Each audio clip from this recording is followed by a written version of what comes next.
Hi everyone, thank you so much for joining me for a special pre-season episode of the More Than You See podcast. I am your host, Deborah Lee Smith. I am an actor, a filmmaker, and most importantly, a mental health advocate. Now we're going to start the official season in a few weeks, but there is something that is very pressing right now that is certainly affecting my mental health, and I think it is affecting the mental health of many other people in our community. And so I felt that it was really important for me to come on and address that. I am talking about the strike. I am talking about the WGA, the Writers Guild of America, has been on strike for 3 weeks now to fight for fair wages and fair work practices.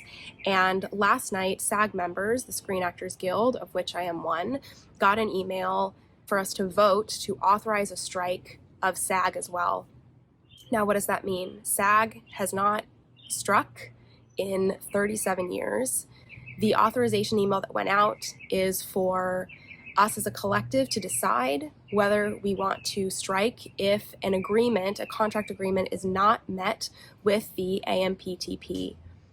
Now, I am very much voting yes because I think that there is a lot of issues at stake here. I think that this is one of our really pivotal moments in film history in which we must stand up for ourselves and stand up for our community and come together to ensure the future of our industry. Unions were put, together in order to fight against corporate greed and capitalism, and I think that this is a very key time in which this industry needs to fight against that greed. Whatever transpires and whatever is able to be fought for in this strike is actually going to pertain to other industries in the future. That being said, whether it is important or not has no bearing on our mental health.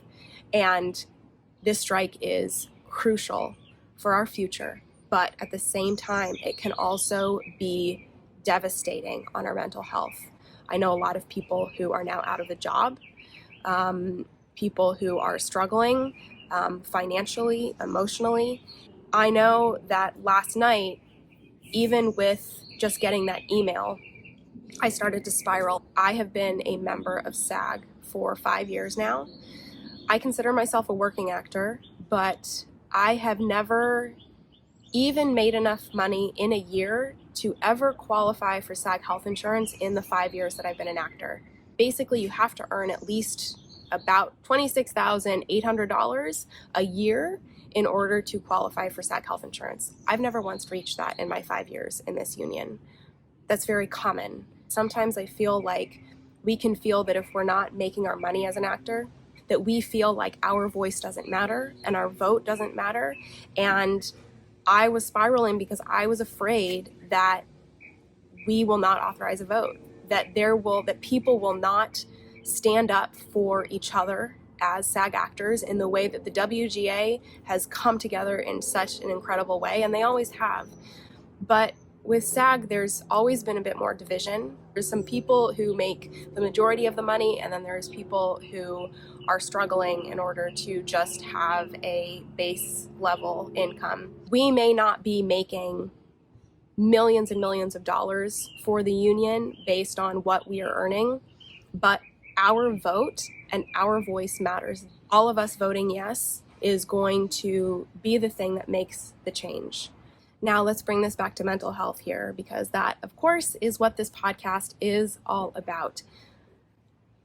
If you are feeling hopeless and overwhelmed with the state of things, I would implore that you reach out to your community.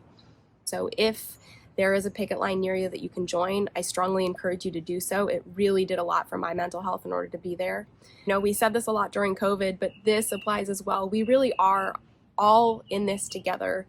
The entertainment industry is a powerful creative force, and we are the storytellers.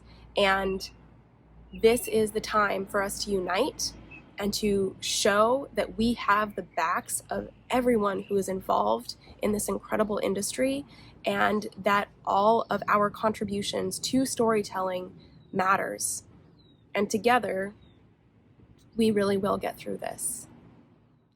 I also want to talk about how I got out of my own spiral this morning. So again, I was feeling like my voice wasn't going to matter, my vote wasn't going to matter, just going down a myriad of potential issues. And my partner reminded me, number one, that yes, my vote and my voice matters, but these irrational fears are valid. These feelings that I'm having are valid, but they're also not facts. And it's so important that when we are having feelings that are feeling overwhelming, that we need to just speak them aloud. So he reminded me that when I'm feeling scared about AI and scared that robots are going to replace all actors in the future, all I need to do is tell him. I need to speak it to him. I need to say, hey, I'm feeling scared about this. I'm feeling overwhelmed because of this. And even just speaking it aloud to people takes away some of that power and some of that overwhelm that feeling can have, and allows you to kind of, come down from it a little bit. When I'm in a fear spiral, when I'm feeling overwhelmed about something, I will allow myself to go deep into those feelings for a set period of time. So I will set a 3-minute timer on my phone, and I will write all of my fears, irrational or not, anything that I am feeling in there for 3 minutes. And at times it is important to just speak aloud how you're feeling and allow that speaking aloud or that writing down to take away some of the power that fear is having over you. Whatever you are feeling, that is valid, but it is not facts. It is not the reality of the situation. And that is all that we can control, is what is our current reality, what is our current environment. In conclusion, what can we do in these times of stress, in these times when it feels like everything is out of our control and so many things are spiraling and seem just hopeless? What can we do in order to protect our mental health? What we can do is to remind ourselves of the things we can control. We can remind ourselves of the things that we can contribute to our own lives and to the lives of people around us.